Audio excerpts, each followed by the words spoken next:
Good morning, ladies and gentlemen. Today I'm coming at you with what is likely to be a pretty short video because the team I'm talking about, the Dallas Mavericks, don't have a lot of moves they're going to be making. So this Mavs offseason preview I anticipate to be pretty short, unfortunately for Mavericks fans, but that's also kind of a good thing because their team just is very well built as it is right now, and I think that they're primed to make a deep run into the playoffs as their core continues to improve.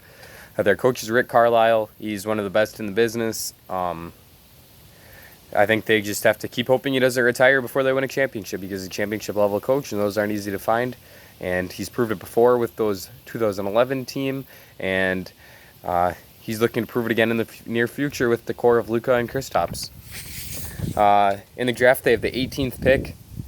There's a couple guys they could take here if they were to fall in the draft. Guys like Kyra Lewis Jr., Patrick Williams, Aaron Nesmith, Sadiq Bey. If any of those guys were to fall in the draft to them, I would anticipate them taking them because that's a really good value pick for the 18th pick. However, I think that it's unlikely that any of those players fall because they're just really good players, and I have them much higher than 18th on my draft board. And the thing with this team is they really should just take whoever is the best available. They really only have two players that are set in stone as members of their future core, and both of those players are flexible in terms of positioning. Luka can play the 1, he can play the 2, he can play the 3, Kristaps can play the 4 or the 5, so they really don't need to worry about positional fit when they're making this selection just because of the flexibility their two best players afford them. So a couple guys I could see them taking in this area are Cole Anthony, RJ Hampton, Isaiah Stewart, Precious Achua, Tyrese Maxey. Lots of guys that I talked about them taking the Trailblazers or Orlando Magic taking yesterday, as those two teams have the 15th and 16th picks.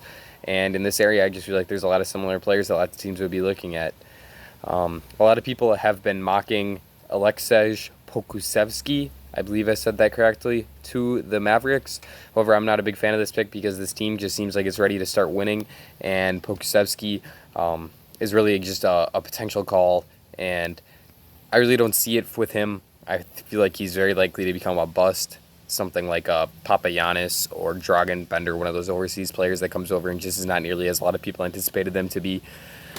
So I would advise against the Mavericks taking him at 18. I feel like he is a top of the second round level guy. However, I definitely understand how people see his body and think that he projects to become such a good shot blocker and rebounder and potentially a great offensive player as he can shoot a little bit at that 7-foot height.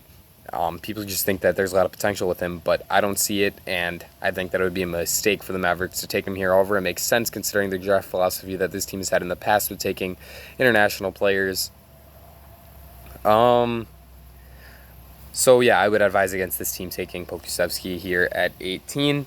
In terms of trades, I'm not really seeing any players on this roster that they could make a trade with. Maybe it's one of the young players such as Jalen Brunson, packaged with that Tim Hardaway Jr. contract, and they try to get a star. However, I just don't see it happening. I feel like they will kind of run it back next season because I don't see a whole lot of great players that they would want to trade.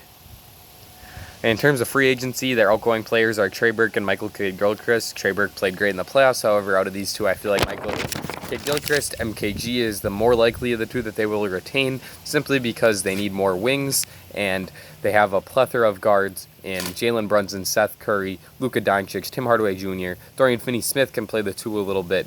They also have DeLon Wright, who slots in on one of the guard positions off the bench. So lots of options off the at the guard positions. So I don't think that Trey Burke will be retained. I think that he will move elsewhere. But Michael Kidd-Gilchrist is definitely someone that they could bring back to be part of their rotation as a really good defensive wing.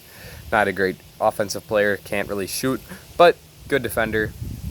Some targets they could have are just more defensive wings, very similar to the players I listed off yesterday in the Trailblazers offseason preview video. Guys like Derek Jones Jr., Mo Harkless, Kent Bazemore, Rondae Hollis-Jefferson, or just keeping Michael Kidd-Gilchrist because they already have a pretty solid defensive guy on their roster. So I think they could just bring him back. Their potential 2020-2021 rotation: Luka Doncic at the 1, Tim Hardaway Jr. at the 2, Dorian Finney-Smith at the 3, Maxi Kleber at the 4, and Kristaps at the 5. I feel like this is the most likely starting rotation for them to run next season because it appears that the Mavericks really like running KP at the 5, and he probably will not be playing alongside Dwight Powell. That would be the indication there. So Powell will be coming off the bench with Kleber starting. Kleber is a better shooter than Powell. However, you do lose a bit of the physicality in terms of rebounding and interior defense. Kleber is a better perimeter defender, however, and he is a better shooter. Off the bench, they would have Jalen Brunson, Seth Curry, Dwight Powell, Michael Kidd-Gilchrist, Boban, Dolan Wright. This team is very deep. They have lots of players who can give you quality minutes, and definitely a solid bench there. A few questions for this team going forward is that, are they championship contenders as early as next season? I'd say no. I feel like they need to go through that 2021 free agency process and attempt to sign a third star there, because I don't think that Tim Hardaway is a quality enough third option for them to win a championship with him. However, it could be wrong, because Luka might just be that special of a player that he doesn't need a great third option, and he has a pretty good second option in Kristaps Porzingis already. So maybe this team can surprise me and win a championship without making any big moves this offseason. And I also think that they should not try to detriment their future any further by making trades of first-round picks and young players, just because they have two great players. Luka's about 21 and Kristaps is about 25, so they're still very young and they have lots of time to build around this core and win a championship without exhausting young assets. I see them as a top 5 seed in the West for the next 10 seasons, as long as they're able to retain Luka.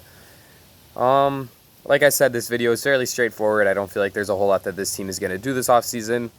So, ladies and gentlemen, that is it for me. I hope you enjoyed. Drop a like and subscribe. Comment what you think about the Mavericks' future. I definitely think that they will win a championship with this core. It just, to me, depends on how quickly Luka can develop into maybe even the best player in the NBA. Once he reaches that point, this team is going to be very, very tough to stop. Like I said, I hope you enjoyed. That's it for me, and ladies and gentlemen, I will see you all again very soon.